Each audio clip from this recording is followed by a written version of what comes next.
Di balik tembok megah sebuah rumah, ada seorang ibu yang terkurung, jauh dari anak yang paling dia cintai.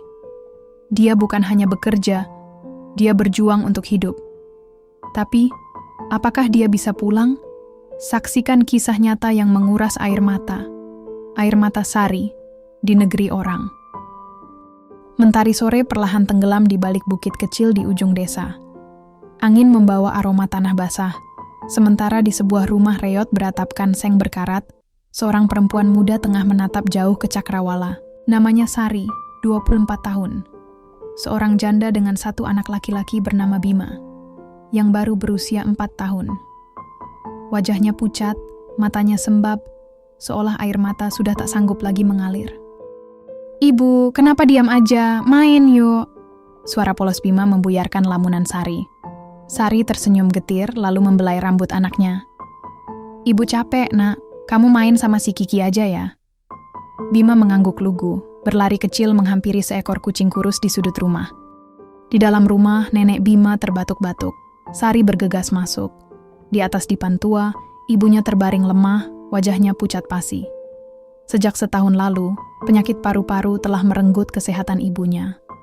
Uang hasil Sari menjahit seadanya tak cukup untuk membeli obat. Hari itu, hidup Sari seolah mencapai persimpangan.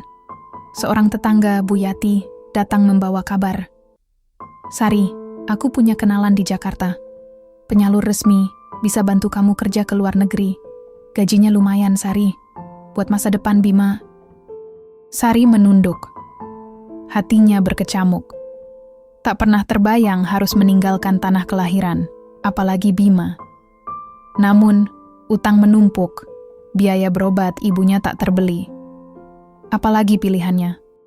Malam itu Sari duduk termenung, menulis di secarik kertas.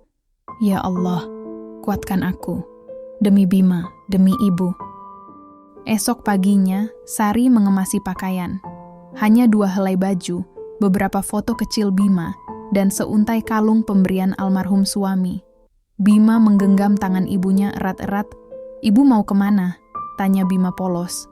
Sari menahan tangis. "Ibu mau kerja, nak. Biar Bima bisa sekolah tinggi, biar Bima jadi orang hebat." "Bima ikut, Bu." Sari menggeleng. "Bima di sini dulu sama nenek ya. Ibu janji, ibu nggak lama. Ibu pulang bawa mainan buat Bima." Tangis Bima pecah. Ia memeluk Sari erat, seolah tak ingin dilepas. Air mata Sari jatuh membasahi pipi anaknya. "Nak, jangan begini. Ibu pergi biar kita bisa bahagia." Di terminal bus, perpisahan itu terasa seperti akhir dunia. Bima terus menangis, memanggil-manggil ibunya. Sari nyaris tak sanggup melangkah ke dalam bus. Tangannya gemetar. Namun suara klakson bus menyadarkannya. Dengan langkah berat, Sari naik, duduk di kursi dekat jendela, menatap Bima yang terisak dalam pelukan neneknya.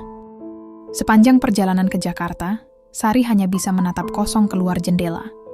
Bayang wajah Bima terus menari di benaknya. Di Jakarta, Sari dibawa ke kantor penyalur. Ruangan sempit, banyak perempuan sebaya Sari duduk termenung.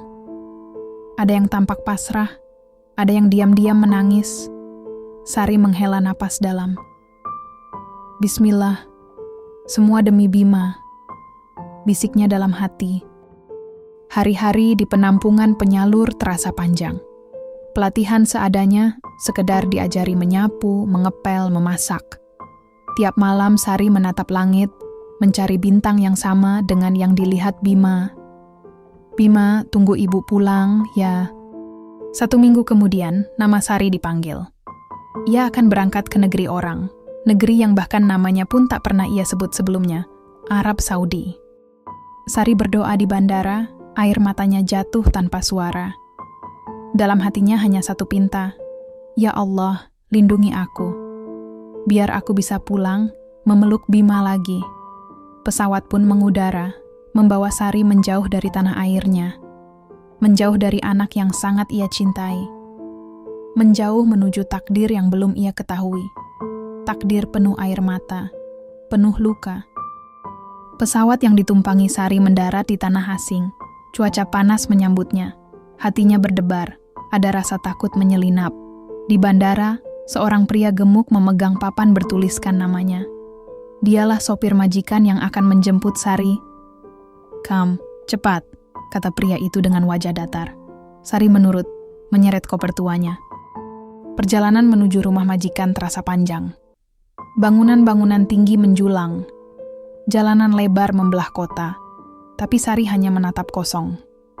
Di pikirannya hanya satu, Bima. Apa yang dia lakukan sekarang? Apakah dia menangis mencariku? Batinnya perih. Rumah majikan Sari megah bagai istana. Pagar besi tinggi, halaman luas dengan air mancur di tengah. Sari sempat mengagumi keindahannya, tapi hatinya tetap ciut. "Ini dia pembantu baru," kata sang majikan pria pada istrinya. Wanita itu tinggi besar, berhidung mancung, sorot matanya tajam. "Namamu siapa?" tanyanya galak. "Sari, madam," jawab Sari terbata. "Mulai besok kamu kerja jam 5 pagi. Semua sudut rumah harus bersih. Jangan malas. Kalau kamu malas, kamu tahu akibatnya." Sari menunduk. "Baik, madam." Hari-hari pertama Sari masih kuat menahan lelah. Ia menyapu, mengepel, mencuci pakaian setumpuk, memasak, menyetrika tanpa henti. Kadang lututnya gemetar, punggungnya seperti mau patah. Tapi ia terus berusaha, semua ini demi Bima. Batinnya menguatkan diri. Namun makin hari majikan makin menunjukkan kekejamannya. Sari dimarahi hanya karena salah menata piring. Dipukul dengan sendok kayu karena tak sengaja menumpahkan kopi. Suatu malam, Sari telat membangunkan anak majikan untuk sekolah. Majikannya marah besar, menjambak rambut Sari, menampar pipinya. "Bodoh, untuk apa aku bayar kamu kalau tak becus?" hardiknya. Sari hanya menangis dalam diam, tak berani melawan. Tiap malam ia memeluk lutut di sudut kamarnya yang sempit, hanya beralaskan tikar tipis. Suatu siang, Sari memberanikan diri meminta izin menelepon ke rumah. Ia begitu rindu pada suara Bima. "Madam, bolehkah saya telepon ke rumah? Sudah lama saya tak dengar kabar anak saya." Majikan wanitanya menatap sinis. "Kamu kerja di sini untuk kerja, bukan untuk menangis rindu anak. Sudah, lanjutkan cuci piring." Sari hanya bisa menggigit bibir, menahan sesak di dada. Air matanya menetes jatuh ke lantai. Sejak itu, HP yang ia bawa dirampas. Tak ada lagi kabar dari rumah. Dunia Sari terasa gelap. "Tuhan, sampai kapan aku sanggup begini?" bisiknya dalam hati. Hari berganti minggu, minggu berganti bulan. Tubuh Sari kian kurus, wajahnya pucat, matanya cekung. Setiap hari ia hanya makan sisa. Kadang hanya roti keras atau nasi basi. Suatu malam, Sari tak sengaja memecahkan gelas saat mencuci. Majikannya mengamuk, meraih tongkat kayu, dan memukulkannya ke kaki dan punggung Sari. "Dasar bodoh. Kamu mau aku kirim ke penjara, hah?" Sari jatuh terkulai. Tubuhnya nyeri luar biasa. Ia merangkak menuju kamarnya, menangis dalam diam. Malam itu, Sari tak bisa tidur. Ia duduk di sudut kamar, menulis di sobekan kotak sabun. "Bima, maafkan ibu. Ibu lelah, nak. Tapi ibu janji akan pulang. Pulang untukmu." Penderitaan Sari mencapai puncaknya ketika ia nekat kabur. Tengah malam, saat rumah sepi, ia membuka pintu belakang perlahan. Hatinya berdegup kencang. Bayangan Bima seolah menuntunnya. Namun, belum jauh melangkah, ia tertangkap majikan pria. Wajahnya merah padam karena marah. "Kamu mau kabur? Kurang ajar." Sari diseret kembali ke rumah, dilempar ke gudang kecil gelap. Pintu dikunci dari luar. "Kamu tinggal di sini, makanmu cukup air," teriak majikannya. Gudang itu pengap, tanpa jendela. Sari duduk lemas, tubuhnya gemetar. Tangannya meraba dinding kasar, matanya sembab. "Ya Allah, selamatkan aku. Bima, maafkan ibu." Hari demi hari, Sari dikurung di sana. Tubuhnya makin lemah, batuk tak henti, demam menggigil. Harapan mulai pudar. Namun di lubuk hatinya, suara Bima terus terdengar. "Ibu, jangan lama-lama ya." Suara itu jadi pelita kecil di gelapnya gudang. Sari menguatkan diri. Ia tak boleh mati di sini. Ia harus pulang. Demi Bima. Malam demi malam, Sari lalui di dalam gudang gelap itu. Tubuhnya kian kurus, matanya sayu, bibirnya pecah-pecah. Suara batuknya menggema, hanya ditemani bau apek dan dinginnya lantai semen. Kadang ia berkhayal mendengar suara Bima memanggilnya. Kadang ia merasa seolah ibunya datang mengusap keningnya. Tapi semua itu hanya bayangan. Di sudut gudang, Sari menemukan sebuah kertas lusuh bekas pembungkus sabun dan ujung arang sisa pembakaran. Dengan tangan gemetar, ia menulis pesan terakhir. Saya Sari, TKW Indonesia. Tolong saya dikurung. Saya ingin pulang. Ada anak saya menunggu di kampung. Tolong. Pesan itu ia selipkan di bawah pintu setiap kali ia dengar suara langkah kaki di luar. Hari berganti, pesan itu tak kunjung berbuah hasil. Tapi Sari tak berhenti berharap. Ia terus berdoa dalam lirih, menahan sakit dan lapar. Sampai pada suatu pagi, suara langkah berbeda terdengar di luar. Bukan suara majikan.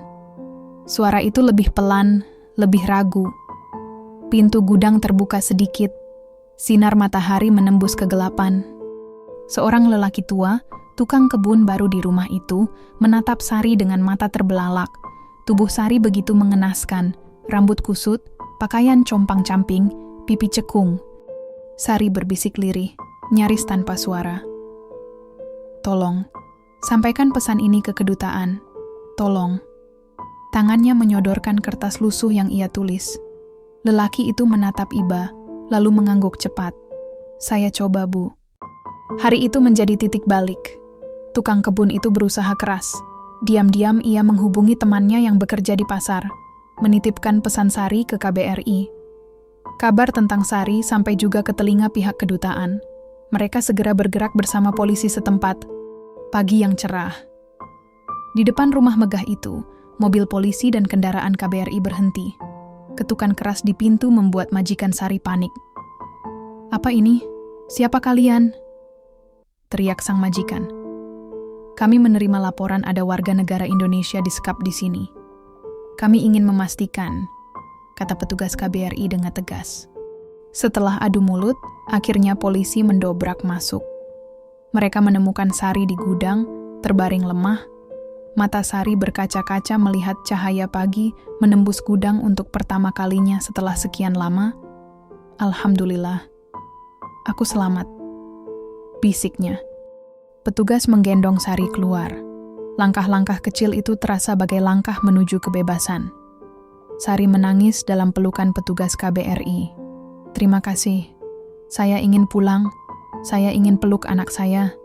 Hari-hari berikutnya Sari dirawat di rumah penampungan. Luka di tubuhnya dirawat, tapi luka di hatinya jauh lebih dalam. Tiap malam ia menatap bulan, berharap Bima melihat bulan yang sama. Sabar, nak. Ibu akan segera memelukmu. Akhirnya tibalah hari itu. Hari yang ia tunggu sejak lama. Hari kepulangan. Pesawat yang ditumpanginya mendarat di tanah air. Saat roda pesawat menyentuh landasan, air mata Sari tak terbendung. Tanah airku, aku pulang, Bima. Di pintu kedatangan bandara, Sari melangkah dengan tubuh masih lemah, tapi hati penuh harap. Matanya menyapu kerumunan, mencari wajah kecil yang sangat ia rindukan. Dan di sana, di sudut ruangan, Bima berdiri dengan mata berkaca-kaca, di samping neneknya. Ibu, teriak Bima, berlari sekuat tenaga. Sari berlutut, merentangkan tangan. Bima menerjang pelukan itu, tangisnya pecah. Ibu pulang, nak. Ibu pulang untukmu. Orang-orang di sekitar mereka ikut terharu melihat pelukan itu. Sari memeluk Bima erat-erat, seolah ingin menebus semua waktu yang hilang. Maafkan ibu. Bima, ibu janji tak akan tinggalkan kamu lagi. Nenek Bima menghapus air mata yang mengalir di pipinya. Kau sudah pulang, Sari. Itu yang terpenting. Hari-hari Sari berikutnya diisi dengan mendampingi Bima. Luka di tubuhnya perlahan sembuh. Luka di hati pun ia rawat dengan kasih sayang pada anaknya. Setiap malam, ia berdoa agar tak ada lagi yang mengalami nasib sepertinya. Sari menatap wajah Bima yang tertidur di pangkuannya. Angin malam berhembus lembut melalui celah jendela kayu rumah mereka yang sederhana. Bulan bersinar redup di langit, sama seperti malam-malam saat Sari terkurung dulu. Namun kini, Ia bebas. Ia pulang. Pelukan terakhir di bandara kini jadi pelukan setiap hari. Rindu yang dulu tak tersampaikan kini, ia bayar dengan setiap detik bersama Bima. Sari mengelus rambut anaknya, bibirnya bergetar menahan haru. Ibu janji, Nak, tak akan ada lagi perpisahan. Ibu akan selalu di sini bersamamu. Untuk semua perempuan yang berjuang di negeri orang, tetaplah kuat. Tuhan tak pernah tidur. Dan untuk kalian yang menanti di rumah, teruslah berdoa. Karena doa, itulah yang menjadi cahaya di gelapnya penderitaan kami.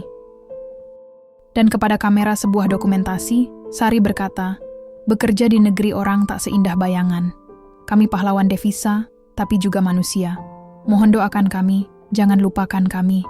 Cerita ini menjadi pengingat bahwa di balik gaji besar yang sering dibanggakan, ada derita yang kadang tak terungkap. Hormati dan doakan para TKW kita.